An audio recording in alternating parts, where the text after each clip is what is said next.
Hello परमेश्वर के प्यारे बच्चों और हमारे प्रिय भाई और बहनों, आप सबको मसीह यीशु में पिता परमेश्वर का अनुग्रह कृपा और शांति मिलती रहे। और परम पिता परमेश्वर को बहुत बहुत धन्यवाद देते हैं एक बार फिर से आप सबसे बातें करने के लिए, जो परमेश्वर ने समय दिया परमेश्वर की बातचीत करने के लिए। इन चीज़ों के लिए परमेश्वर को दिल से धन्यवाद देते हैं। और आज फिर से एक सुंदर विषय लेकर हाजिर हुए हैं पिता परमेश्वर की महिमा के लिए और हम सब की उन्नति के लिए। और आज का विषय है मांगो तो तुम्हें दिया जाएगा। ये बात हमारे प्रभु यीशु मसीह जी ने कही, मांगो तो तुम्हें दिया जाएगा। और ये बात सब मसीही जानते हैं। और यदि कोई पहली बार जानता है तो बड़ा एक्साइटेड हो जाता है और इस बात के पीछे पड़ जाता है कि उसने कहा मांगो तुम्हें दिया जाएगा, तो चलो मांगो। तो कुछ और बातें भी इसके साथ है जिसे लोग जानना नहीं चाहते, या फिर जानते नहीं हैं, या फिर अनजान है इससे, लेकिन जानना चाहिए। जब उसने कहा मांगो तो तुम्हें दिया जाएगा, तो याकूब की पत्री में ये भी कहा गया है कि तुम मांगते हो लेकिन मिलता नहीं। और यूहन्ना रचित सुसमाचार में ये भी कहा गया, यीशु मसीह ने कहा अभी तक तुमने मेरा नाम लेके मुझसे कुछ नहीं मांगा, मांगो तो तुम पाओगे। इसका मतलब ये होता है कि ढंग से जो मांगना चाहिए था वो नहीं मांगा, या आपको इसके बारे में पता नहीं कि आपको क्या मांगना चाहिए था। ज़्यादा लंबा वीडियो नहीं आज करेंगे। मैं ये बताना चाहता हूँ कि यीशु मसीह ने कहा कि मांगो तो तुम्हें दिया जाएगा, लेकिन अधिकतर लोग मांगते रहते हैं, लेकिन नहीं जानते कि मांगते रहने से भी अभी तक नहीं मिला। तो क्यों नहीं मिला?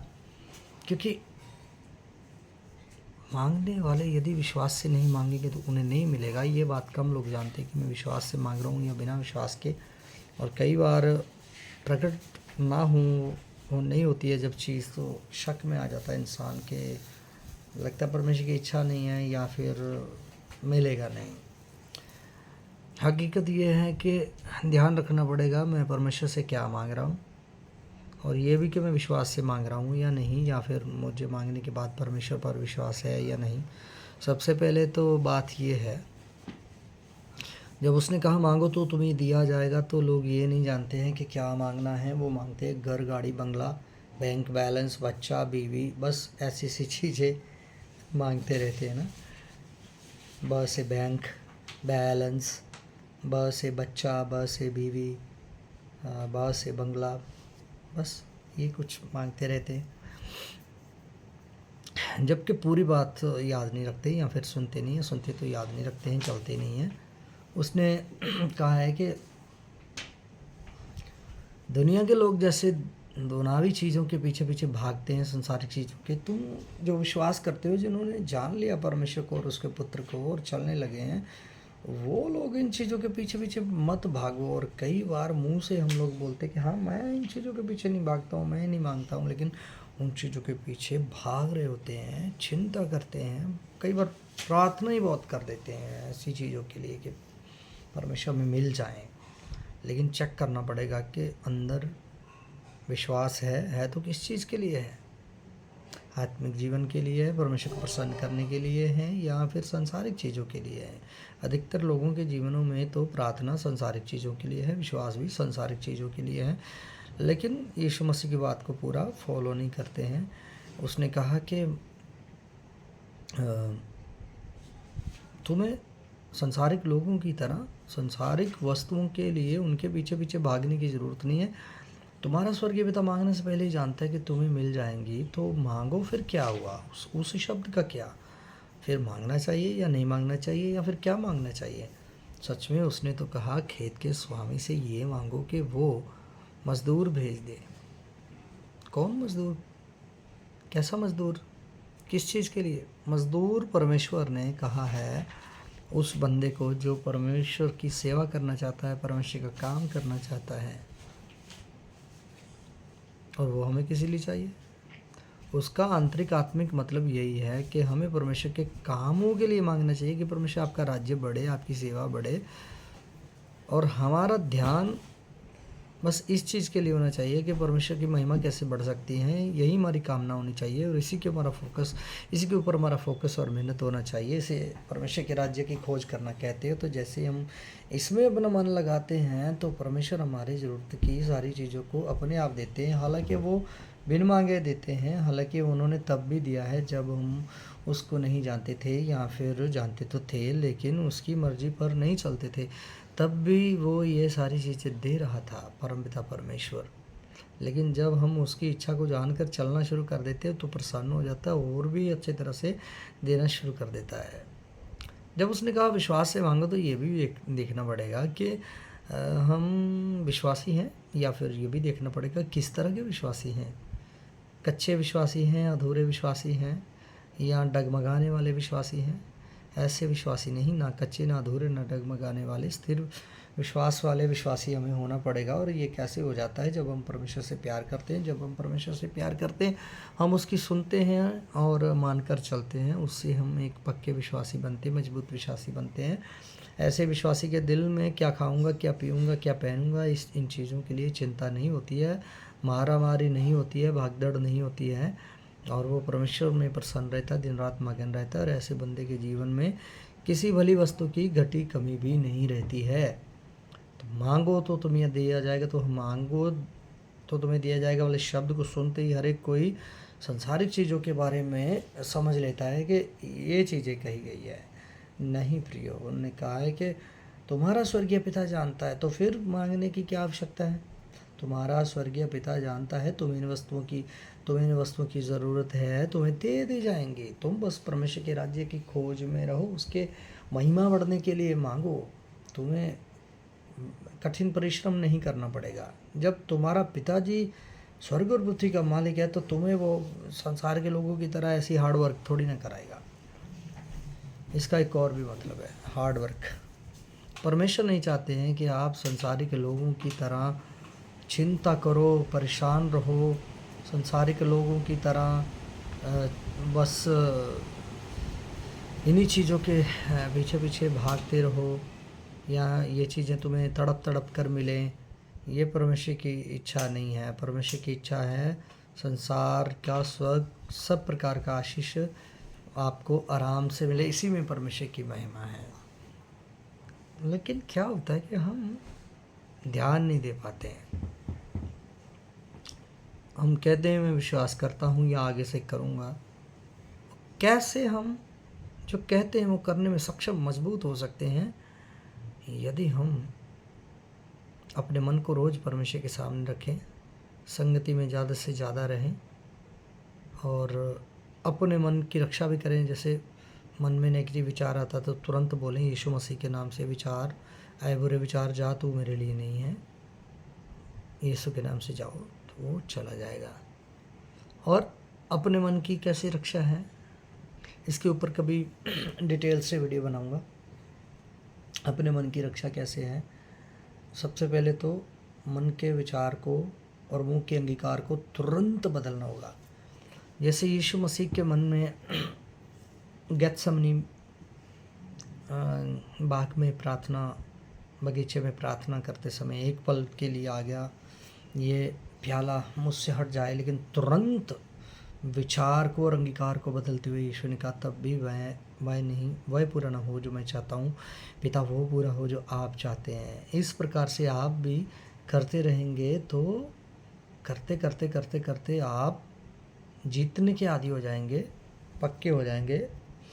भले बुरे कुछ कौन सा चीज़ आपकी उन्नति के लिए, कौन सा आपके रुकावट के लिए, भली बात जानने वाले हो जाएंगे, जानना शुरू कर देंगे, और इस प्रकार आप बढ़ते चले जाएंगे। दूसरा एक और भी पॉइंट मैं आपसे थोड़ा सा बारीकी में शेयर करना चाहता हूँ। मांगो तुम्हें दिया जाएगा। ये तो हमने जान लिया कि हमें संसार की वस्तुएं मांगने की ज़रूरत नहीं, फिर भी हमारी आदत है हम मांगते हैं किसी न किसी चीज़ के लिए, तो हम प्रार्थना करते ही हैं। लेकिन परमेश्वर क्या चाहते हैं कि जब आप किसी भी चीज़ के लिए प्रार्थना करते हो तो सबसे पहले शक मत करो अब मिलेगा कि नहीं मिलेगा या कब मिलेगा। सबसे पहले आदत डालो कि मांगने के बाद भूल जाओगे दोबारा भी मांगना है, बस धन्यवाद करते रहो।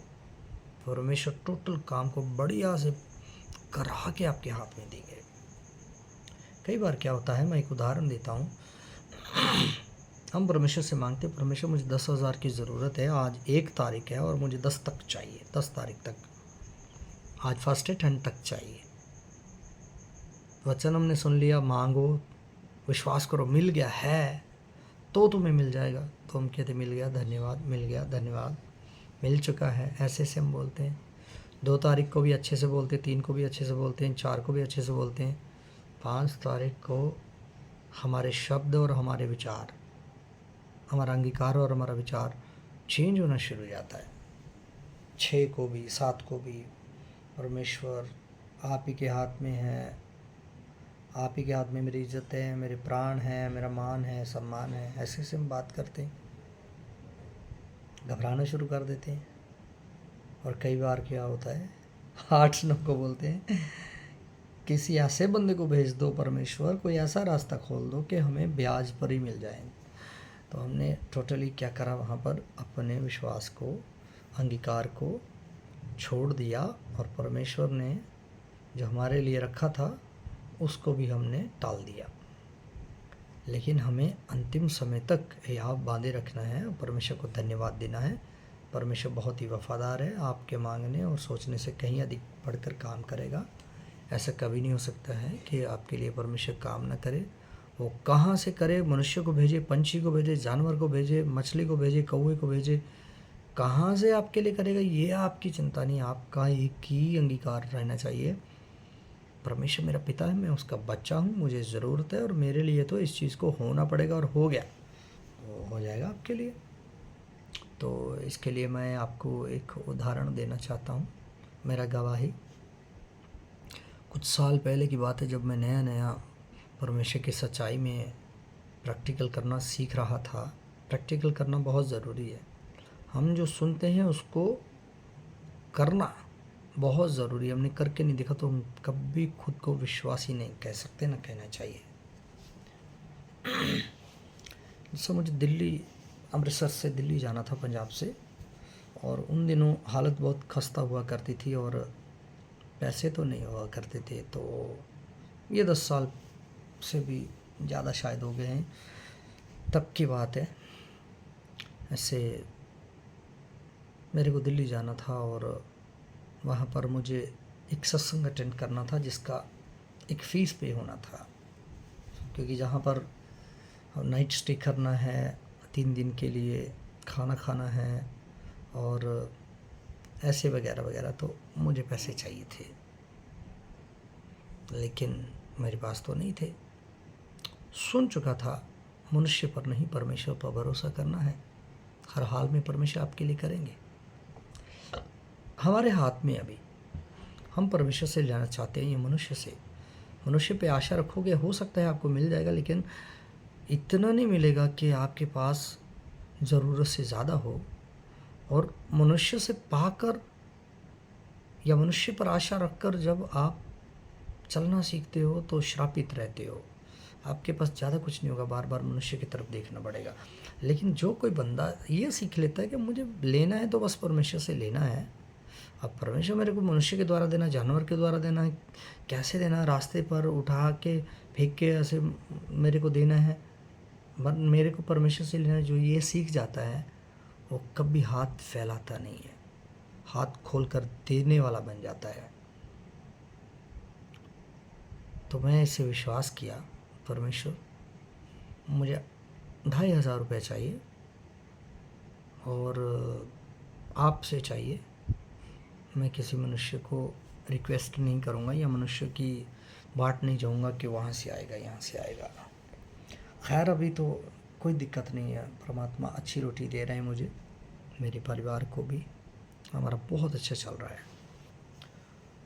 और परमेश्वर मुझे खुद को भी ऐसे बीज बोने के लिए सामर्थ्य देते हैं। मैं इन बातों के लिए परमात्मा को बहुत धन्यवाद देता हूँ। मेरे को चाहिए थे 2,500 और मैं इसे मांगा और 3-4 दिन रह गए जब मेरे को निकलना था अमृतसर से। तो एक रात मैं सोया हुआ था, रात के 11 बजे मेरे को एक भाई ने फ़ोन किया कि मेरे मन में परमेश्वर ने डाला है कि मैं आपको कुछ भेंट करूं। तो मेरी आदत है कि मैं जल्दी से नहीं लेता हूं। तो मैं बोला कि मुझे नहीं चाहिए। उन्होंने कहा नहीं, देखो परमेश्वर ने मेरे मन में डाला है कि मैं आपको कुछ भेंट करूं, क्योंकि आप हमारे आत्मिक भाई हो। तो मैंने कहा ठीक है। ज़्यादा फोर्स करने पर मैंने कहा ठीक है, आपके मन में परमेश्वर डालते तो आप कर सकते हैं। तो जब उन्होंने किया तो ये मेरी उम्मीद से बढ़कर था, क्योंकि कहते हैं कि जो चिड़िया होती है उसके लिए एक बूंद पानी समंदर के बराबर हो जाता है। तो उस समय मेरा कंडीशन तो ऐसा था। तो उन्होंने कहा ठीक है, मैं आपको भेज रहा हूँ। जैसे उन्होंने भेजा और मैंने चेक किया तो था 12,000 के करीब, जब मेरे को 2,500 चाहिए था, 2,500, 2,500। तो मैं आपको क्यों बताया कि मनुष्य से आप 2,000 मांगोगे वो 200 दे सकता है, परमेश्वर से 2,000 मांगोगे वो 2 लाख दे सकता है। चाहे वो आपको कोई काम दे, उसमें बरकत दे, आपको बिजनेस दे, या आपके द्वारा कोई काम करे, या किसी और से के मन को आपके लिए खोले, ये आपका सिरदर्द नहीं। आपका भरोसा किस पर होना चाहिए? परमेश्वर पर। यदि आप परमेश्वर पर भरोसा करना सीख जाते, उससे लेना सीख जाते, तो आप बहुतायत से बढ़ते चले जाएंगे। तो मेरा वीडियो लंबा हो रहा है, तो मैं चाहता हूँ कि बस मैं यहीं पर क्लोज़ करूँ और फिर और किसी दिन आपसे और बातें करूँ, नई बातों को आपसे साझा करूँ। तो आप मेरी गवाही से ये सीख सकते हैं कि सच में जब आप परमेश्वर से मांगते तो आप सोचने और मांगने से कहीं अधिक बढ़कर पाते हैं। और मांगना क्या है, ये बात को ज़्यादा ध्यान देना वीडियो पर से जो आपने सुना है। परमेश्वर से उसकी महिमा कैसे बढ़े ये मांगो, मैं कैसे आपके पीछे परमात्मा चल सकूं ये चीज़ मांगो, मेरे मन को आप पे भरोसा करने वाला बना दो ये चीज़ मांगो। और आपकी जो ज़रूरत और चाहते एक ही बार मांगो, बार बार नहीं। और बाकी समय जब भी याद आए मेरे को ये चाहिए, इतने दिन में चाहिए, अभी तक नहीं मिला, ऐसा याद आए तो धन्यवाद करो। परमेश्वर आपके लिए महान रास्ते खोलेंगे। कैसे, कहाँ से खोलेंगे ये आप भी नहीं जानते, मैं भी नहीं, लेकिन ये पक्का है कि परमात्मा खोलते हैं।